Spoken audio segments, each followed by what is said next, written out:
تو شاہ خوبا تو جانے جانا، تو شاہ خوبا تو جانے جانا، کہ ہے چہرہ ام الکتاب تیرا، نہ بن سکی ہے نہ بن سکے گا مثال تیری جواب تیرا۔ تو سب سے اول تو سب سے آخر ملا ہے حسن دوام تجھ کو، تو سب سے اول تو سب سے آخر ملا ہے حسن دوام تجھ کو۔ ہے عمر لاکھوں برس کی تیری، ہے عمر لاکھوں برس کی تیری، مگر ہے تازہ شباب تیرا، مگر ہے تازہ شباب تیرا۔ خدا کی غیرت نے ڈال رکھے ہیں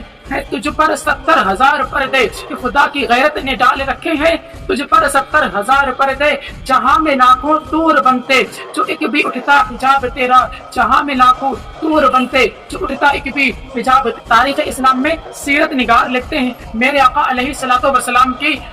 اعلان نبوت سے پہلے بے شمار واقعات لکھتے ہیں، آپ کے پیدائش کے واقعات الگ، آپ کے بچپنا کے واقعات الگ، آپ کے جو جوانی کو پہنچے وہ واقعات الگ، اور جب اعلان نبوت کا وقت آیا، جب آپ پر وحی خدا نازل ہونے کا وقت آیا، اس وقت کے واقعات الگ، اور اعلان نبوت کے بعد واقعات الگ، اور اعلان نبوت کے بعد کے واقعات الگ۔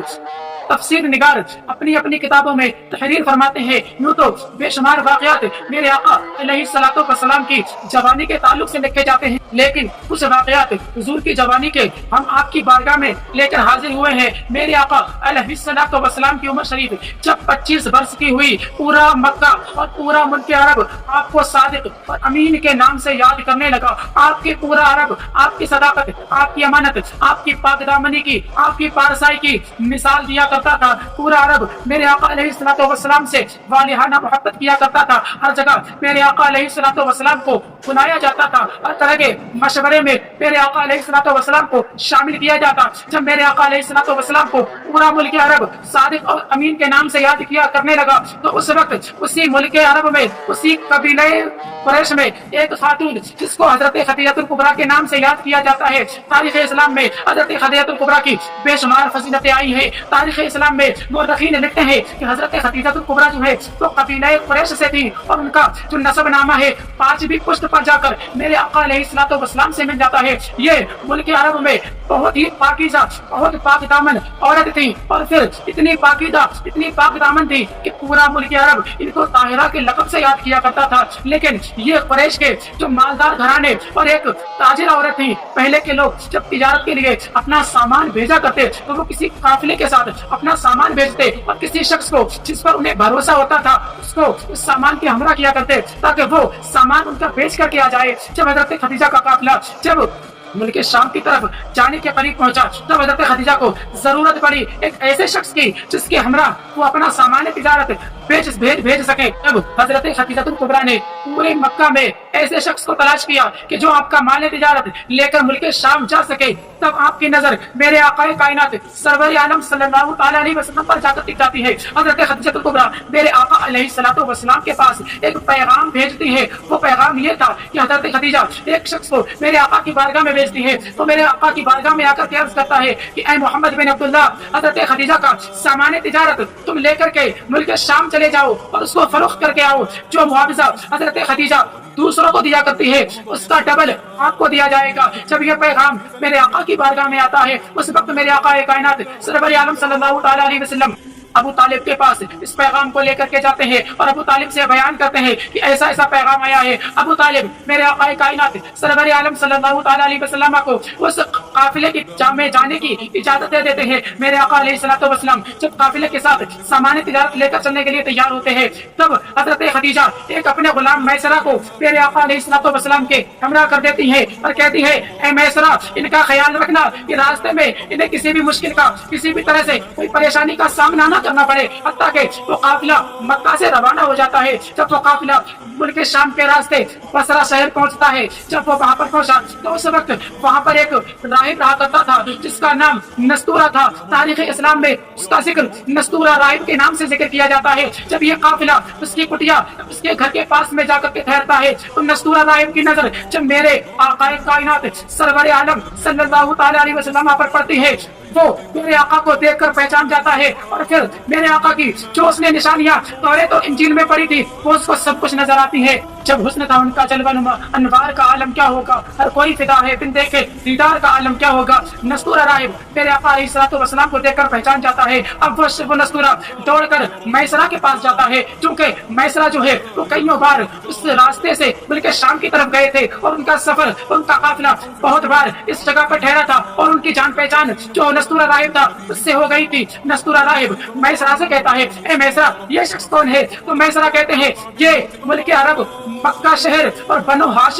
ہاشم کے خاندان سے ہے، ان کو یہ محمد بن عبداللہ ہے اور ان کا لقب امین ہے۔ جب وہ اتنا کہتا ہے تو وہ کہتا ہے کہ واللہ میں گواہی دیتا ہوں یہی وہ شخص ہے جو اللہ کا آخری نبی بن کر کے آیا ہے، جس کو اللہ نے اپنا آخری نبی بنا کر کے بھیجا ہے۔ اے میسرہ میں تم سے کہتا ہوں کہ اگر تم ان کا زمانہ پاؤ، یعنی جب یہ اعلان نبوت فرمائے اور جب تم ان کا زمانہ پاؤ تو ان کے ہمراہ ہو جانا۔ اگر میں اس زمانے میں زندہ رہا تو اپنا سب کچھ بیچ کر میں ان کی بارگاہ میں ان کی خدمت میں حاضر ہو جاؤں گا اور اپنی پوری زندگی ان کی بارگاہ میں قربان کر دوں گا۔ جب وہ میسرہ سے نستورہ راہب کہتا ہے اور کہتا ہے، اے میسرہ خیال رکھنا انہیں کسی طرح کا بھی کوئی بھی مشکل کا سامنا نہ کرنا پڑے۔ اب میسرہ اپنے قافلے کو لے کر جب روانہ ہوتے ہیں، جب وہ قافلہ ملک شام کی سرزمین پر پہنچتا ہے، جب بازار میں تاجر اپنے تجارت کے سامان جو تھے لے کر کے آئے تھے وہ بیچنے لگتے ہیں، اب تاکہ وہ قافلہ اپنا سارا سامان بیچ کر جب واپس ہوتا ہے، حضرت خدیجہ کبریٰ چونکہ وہ ان کے بے شمار قافلے ملک شام کی طرف گئے تھے، تب انہیں اس بات کا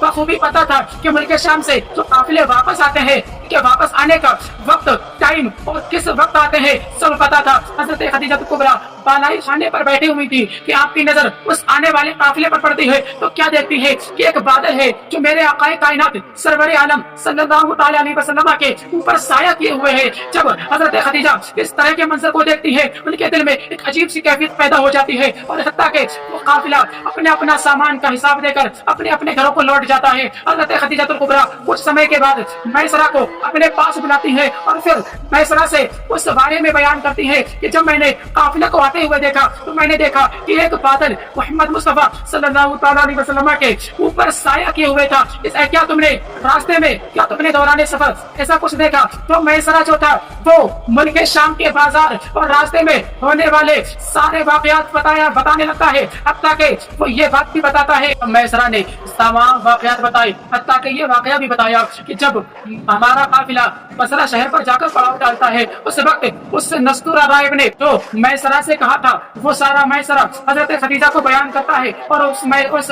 نستورہ راہب کی جو الفت و محبت میرے آقا علیہ الصلوۃ والسلام کے لیے تھی وہ بھی بتاتا ہے، حتیٰ کہ حضرت خدیجہ کبریٰ کے دل میں میرے آقا علیہ الصلوۃ والسلام کے لیے اور بھی زیادہ عزت بڑھ جاتی ہے، حتیٰ کہ وہ میرے آقا علیہ الصلوۃ والسلام سے شادی کرنے کا خیال بنا لیتی ہے۔ اسی شاعر نے کہا تھا، ملی جب ذات گرامی کی دولت، ملی جب ذات گرامی کی دولت، نظر سے اتاری سبھی دنیا کی عزت، نظر سے اتاری سبھی دنیا کی عزت۔ حضرت خدیجہ کبریٰ کے دل میں میرے آقا علیہ الصلوۃ والسلام کی محبت اور سے شادی کرنے کا جب رغبت پیدا ہوتی ہے تو حضرت خدیجہ میرے آقا کی بارگاہ میں پیغام بھیجتی ہے۔ لیکن یہاں پر ہم پیغام پہنچنے سے پہلے ایک بات بیان کرتے چلتے ہیں۔ حضرت خدیجہ کبریٰ کے نکاح پہلے 2 ہو چکے تھے، یعنی حضرت خدیجہ کے پہلے 2 نکاح ہو چکے تھے اور ان سے بھی اولادیں تھیں، لیکن حضرت خدیجہ کبریٰ جب میرے آقا علیہ الصلوۃ والسلام کی بارگاہ میں پیغام بھیجتی ہے، جب وہ پیغام میرے آقا کائنات سرور عالم صلی اللہ تعالیٰ علیہ وسلم کی بارگاہ میں آیا، پیغام یہ تھا کہ اے محمد بن عبداللہ، خدیجہ بنت خویلد آپ سے نکاح کرنے کی خواہش مند ہے، اگر آپ کی اجازت ہو تو آپ ان سے نکاح کر سکتے ہیں۔ میرے آقا علیہ الصلوۃ والسلام کی بارگاہ میں جب حضرت خدیجہ کا پیغام آیا کہ میں بنت خویلد یعنی خدیجہ بنت خویلد محمد بن عبداللہ سے نکاح کی خواہش مند ہوں، جب یہ پیغام میرے آقا علیہ الصلوۃ والسلام ابو طالب اپنے چچا کے پاس لے کر کے جاتے ہیں اور اس کے بعد جو آپ کے قبیلے کے جو بزرگ تھے کو جب یہ پیغام سنایا جاتا ہے تمام کے تمام ایک زبان ہو کر کہنے لگتے ہیں کہ اے محمد بن عبداللہ، اگر خدیجہ نے تمہارے لیے نکاح کی خواہش خود ظاہر کی ہے تو تمہارے لیے بہتر یہی ہے کہ تم اس سے شادی کرو، کیونکہ اس سے شادی اس جیسی پاک دامن سیرت نگار عورت سے شادی کرنے کے خواہش مند بے شمار ملک عرب کے سردار بھی ہیں، ان میں سے کئیوں کو تو حضرت خدیجہ کبریٰ ٹھکرا چکی ہے، اور پھر اگر انہوں نے تمہیں اپنے نکاح کی خواہش ظاہر کی ہے تو تمہارے لیے بہتر یہی ہوگا کہ تم ان سے نکاح کر لو۔ حتیٰ کہ میرے آقا علیہ الصلوۃ والسلام اپنے خاندان اور اپنے چچا اور اپنے جو بزرگ تھے ان کے ساتھ نکاح کرنے کے لیے جب